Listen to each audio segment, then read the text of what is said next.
মনে হচ্ছে তো তোমাদের যে বৃষ্টি মাথায় করে দিদি আজ কোথায় বেরোচ্ছে, প্লাস রাস্তাঘাটে এত জল জমে গেছে। আজ কোথায় যাচ্ছে? আজকে ছিল আমাদের ব্রাইড সাজানোর দিন, 4th জুলাই। খুব বৃষ্টি, খুব বৃষ্টি, সেই বৃষ্টি ভোলার মতো নয়। সেই 20 ফেব্রুয়ারির কথা আমার মনে পড়ে গেছিলো।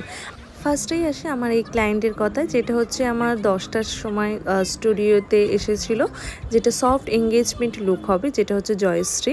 তো জয়শ্রী লুকটা আমি আগেই শেয়ার করেছি, একদম সফট, এটা ডে লুকের ওপরেই করা হয়েছিল, একদম সফটের ওপর, ন্যাচারালের ওপরেই চেয়েছিল।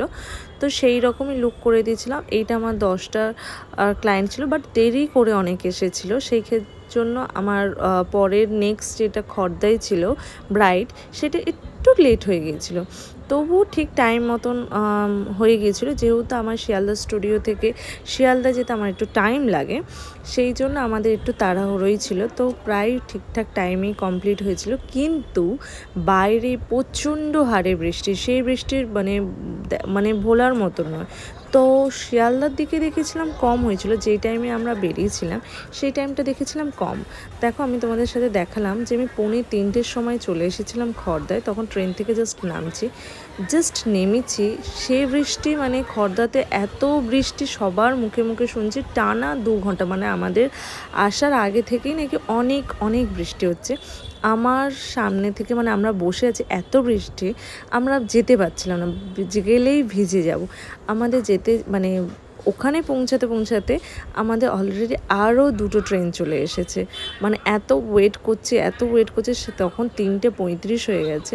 আমরা প্রায় রেডি যে চলো আমাদের যেতেই হবে, যেহেতু ব্রাইড রেডি হয়ে আছে, আমাদের এত ওয়েট করলে হবে না।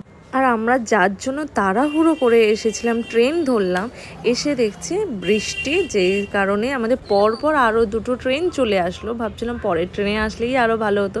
তো শেষ পর্যন্ত বৃষ্টিটা জাস্ট হালকা হয়েছে, তোমরা দেখলেও বুঝতে পারবে যে একদম কমেনি, কিন্তু হালকা মানে আবার খুব হালকা না, পড়েই যাচ্ছিলো।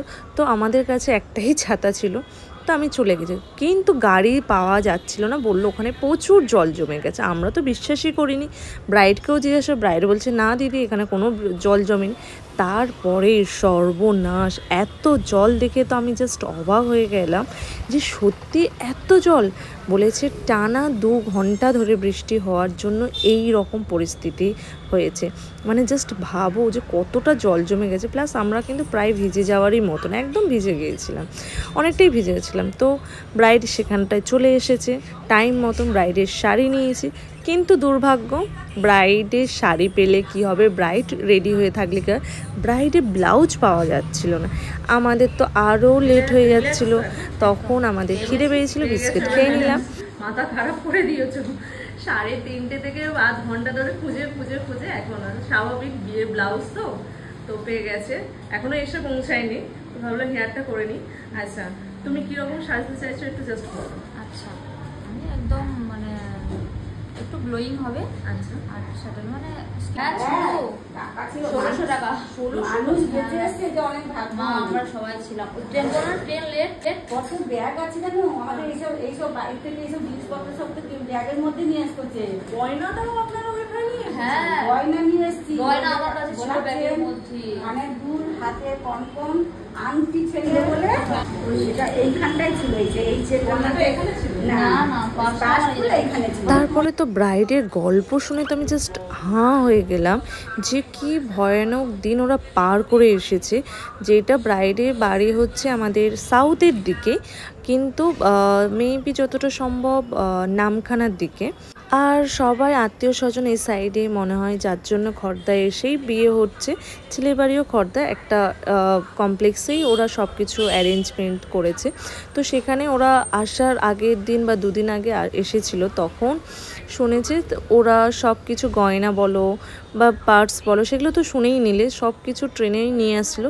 কিন্তু আসার দিনে ওরা হচ্ছে ব্রাইডের পার্টস চুরি হয়ে গেছিলো, পার্স ছিল বা মোবাইল না কি ছিল, ভাগ্যক্রমে ওদের গয়নাটা যায়নি, সেটাই আমাদের সাথে গল্প করছিল যে দিদি কী ভয়ানক দিন, যে আমি সাজতে বসতামই কী করে আমি জানি না। সত্যি মেয়েদের গয়না বলো যাই কিছু বলো না কেন, যদি বিয়ের সময় একটা মিসিং হয়ে যায় সত্যি খুব চিন্তার বিষয়। যেটা ব্রাইড বলো, ব্রাইডের পরিবার বলো, সবাই চিন্তায় পড়ে যায়।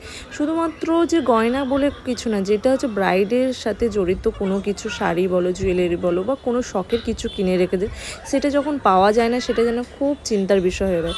আর প্রায় আমরা দেখেছি ব্রাইডের বাড়ি গেলে এটা হারিয়ে যাচ্ছে, ওটা হারিয়ে যাচ্ছে, এগুলো সব কিছু নিজের দায়িত্বে রাখা ভালো। কিন্তু এই ব্রাইড হচ্ছে নিয়ে আসছিলো, বুঝতেই পারছো নামখানা থেকে ডাইরেক্ট খড়দা যখন আসে, ট্রেনের ভিড়, আমাদের সব কিছু সামলে আনতে হয়।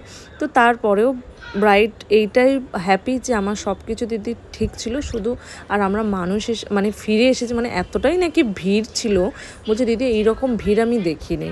তো নর্থের ওই সাইডে একটু ভিড়ই হয়, আমাদের এদিকেও যেমন লক্ষ্মীর ট্রেন খুব ভিড় হয়, নামখানার ট্রেন খুব ভিড় হয়, সেম ওখানেও মনে হয়।